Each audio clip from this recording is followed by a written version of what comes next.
8 अगस्त 2023 का दिन 1942 भारत की बात करें, क्विट इंडिया मूवमेंट, भारत छोड़ो आंदोलन।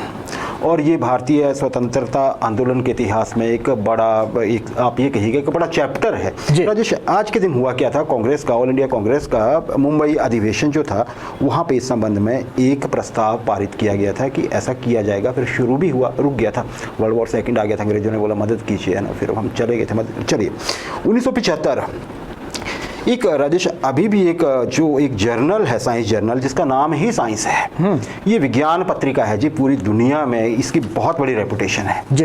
राजेश, इसकी मैं बात क्यों कर रहा हूँ, क्योंकि आज के दिन यही जो पत्रिका है, ये वजह बनी थी एक ऐसे शब्द की जिसे हर किसी के मुंह से आप सुन सकते हैं जब भी कुछ चीज़ें मौसम को लेकर एक्सप्लेन नहीं होती हैं। ग्लोबल वार्मिंग बोलता है ना हर कोई, ये ग्लोबल वार्मिंग हो गई है ना जी। बिल्कुल, हम भी बोल देते हैं, चाहे पता हमें कुछ नहीं है, क्योंकि समझ आता है, एक्सप्लेन करना थोड़ा मुश्किल है। राजेश, ये जो टर्म है ग्लोबल वार्मिंग, ये आज के दिन कॉइन हुई थी, आज के दिन ये शब्द सामने आया था। उसका ये कैसे आया था मैं बताता हूँ।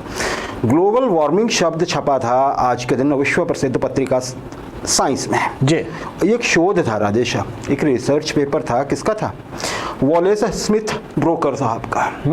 उन्होंने जो ये जलवायु परिवर्तन पर अपना ये किया था, इसमें उन्होंने एक सवाल उठाया था कि क्या ऐसा नहीं लग रहा, 1975 की बात है, कि हम कहीं ग्लोबल वार्मिंग जो कंसेप्ट एक तब भी है ना, कुछ वैसे उसके ग्लोबल वार्मिंग के मुहाने पे तो नहीं खड़े हो गए आके जी। शायद कुछ ऐसा हुआ होगा कि तूफान, गर्मी, जो भी होगा, 1975 की बात है, काफी पुरानी। आज के दिन ये शब्द आया था सामने, 1963 Rajesh ji. The great train robbery, the great बोल रहे हैं, और ट्रेन रॉबरी से तो आप समझ गए, ट्रेन में लूट हुई बिल्कुल। और ये इंग्लैंड का मामला है राजेश, 1963 का। इंग्लैंड छोटा सा इंग्लैंड है ना जी, और वहाँ पे तो कानून व्यवस्था भी बड़ी अच्छी है ना, बड़ा टेरेन भी इसका प्लेजेंट है। ग्लासगो से आ रही थी जी लंदन के लिए ट्रेन। ग्लासगो मतलब जो स्कॉटलैंड, जो उत्तरी क्षेत्र है इंग्लैंड का, वहाँ से सीधी ट्रेन आ रही थी राजधानी लंदन के लिए, और ग्लासगो जो है स्कॉटलैंड की राजधानी है। वहाँ पे पीछे आपको पता है कॉमनवेल्थ गेम्स भी हुए राजेश। ये इसमें रॉयल ट्रेन थी, रॉयल मेल ट्रेन था इसका नाम, और ये जो खजाना थे सरकारी था जी।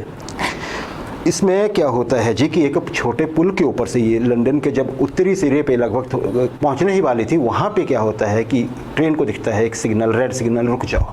ये रुक जाते। दरअसल सिग्नल जो था वो रेलवे ने नहीं दिया था, ये 15 लोगों का एक गिरोह था जो पूरा मास्टरमाइंड उसमें एक जुड़े हुए थे, उनका कोई एक इनसाइडर भी था, उसने बताया था, उन्होंने सिग्नल बदला और ट्रेन रुक गई कि शायद आगे ठीक नहीं है। एक छोटा सा पुल था उसके ऊपर, और उस पुल का नाम था ब्रिडेगो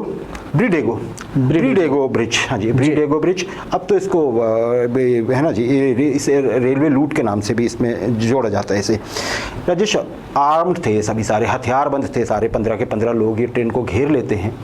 फिर क्या होता है, गोली चलती है ना? कोई गोली नहीं चलती, ये सिर्फ एक वार करते हैं ड्राइवर के सिर पे, वो बेहोश जैसा हो जाता है, और ये थैला उठाते हैं वो धन वाला और निकल लेते हैं। कितने पैसे थे? 26 लाख पाउंड थे राजेश 1963 के हिसाब से। अभी देखें तो लगभग 60 लाख पाउंड, 1 पाउंड 100 रुपये या उससे ऊपर, इतनी बड़ी रकम थी। हुआ क्या पैसा मिला बाद में? नहीं मिला। लोग पकड़े गए? बिल्कुल पकड़े गए। हुआ क्या, कुछ लोगों को 30 साल तक की सजा हुई। हाँ, लेकिन वो धन का एक पैसा, 1 पाउंड नहीं मिल पाया था राजेश। ये अभी समय कम है, ज़्यादा नहीं, कभी फिर मौका मिला तो आपको विस्तार से बताएंगे, बड़ी इंटरेस्टिंग चीज़ है राजेश।